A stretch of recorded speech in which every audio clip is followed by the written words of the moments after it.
dreams come true. Come join with us. आप हैं जय नारायण कोकणा। श्री जय नारायण कोकणा का जन्म 1980 में राजस्थान के श्री गंगानगर के छोटे से गांव प्रेमपुरा में हुआ।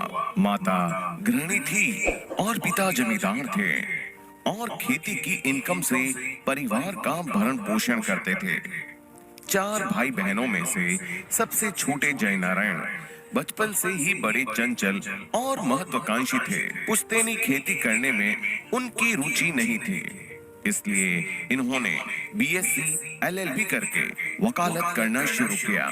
सन 2002 में इनकी शादी मंजू से हुई। वे भी एलएलबी कर चुकी थी। दोनों शादी के बाद साथ में वकालत करने लगे। शादी के कुछ महीनों के बाद ही इनके जिया जी ने आरसीएम का प्लान दिखाया और भागचंद छाबड़ा जी की सेमिनार में लेकर गए।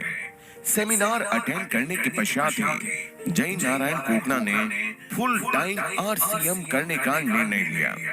परिवार की आर्थिक स्थिति अच्छी थी, इसीलिए परिवार में किसी ने विरोध नहीं किया। लेकिन यह कार्य नई नवेली दुल्हन मंजू को समझ नहीं आया।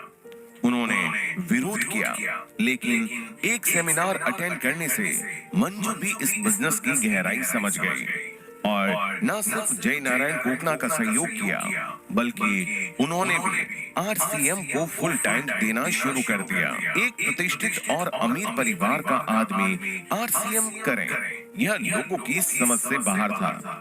लेकिन जय नारायण कोकणा की जिद और जुनून ने कई रिकॉर्ड ध्वस्त किए और वह 2004 से रॉयल्टी व 2005 में टेक्निकल अचीवर बने और आज इनको स्टार रूबी की पिन से सम्मानित किया जा रहा है। आज से 19 साल पहले शादी हुई।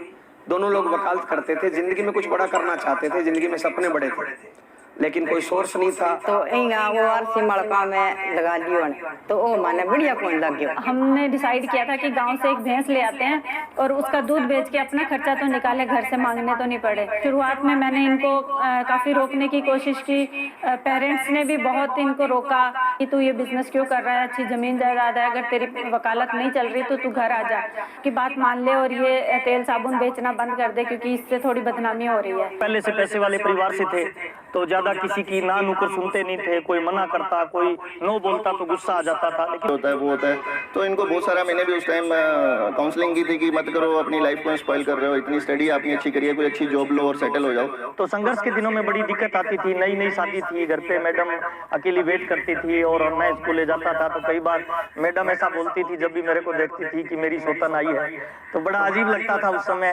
लेकिन उन्होंने फर्स्ट डे से ही ठान लिया था कि मुझे ये करना है। धीरे धीरे मीटिंग सेमिनार में जाने लगे, थोड़ी इनकम आने लगी, मेरे को भी समझ आने लगा कि हाँ ये बिजनेस ऐसा है जो हमें बहुत बड़ा कुछ दे सकता है। बाद में आरसीएम को काम है बढ़िया शादी हुई है कि जय नारायण जी की और मेरी लाइफ के अंदर बहुत सारे डिफरेंसेस आ गए हैं। आज वो किसी अलग लेवल पे और मैं कहीं और हूँ। मैं पापा से कई बार पूछती हूँ, पापा आरसीएम में करना क्या पड़ता है, तो पापा कहते हैं कुछ नहीं करना, बस इसमें डांस करो, मस्ती करो, सबके साथ मिलजुल के रहो तो तुम्हारा आरसीएम चल जाएगा।